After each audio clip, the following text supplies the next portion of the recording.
जय शिवराय भावानो.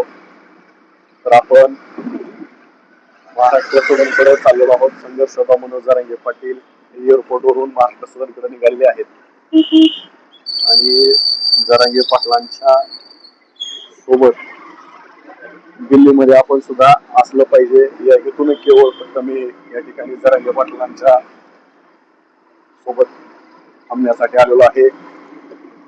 पंजाब केसरी मार्गाचं नाव आहे.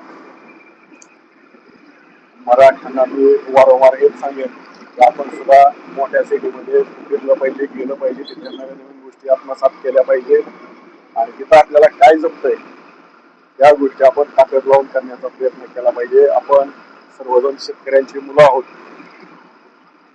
आपल्याला जेवढं मोठं संकट आहे तेवढं कुणालाही मोठं संकट नाही. गोष्ट सगळ्यात पहिल्यांदा लक्षात घेणं गरजेचं आहे. कारण एक पीक आपल्याला काढायचं म्हणलं तर रात्रीचा दिवस करून मेहनत त्या ठिकाणी करावं लागते आणि त्यातून थोडंफार प्रमाणात आपल्याला उत्पन्न मिळतं. तो संघर्ष आपण करतोय. हा संघर्ष त्या संघर्षापुढे मला वाटतं फार कमी आहे. म्हणून या मोठ्या शहरामध्ये आपण समाज बांधवांनी गेलं पाहिजे, फिरलं पाहिजे आणि तिथं आपल्याला काय छोटा मोठा व्यवसाय करता येतो का या गोष्टीसाठी सुद्धा आपण बघणं गरजेचं आहे, करणं गरजेचं आहे.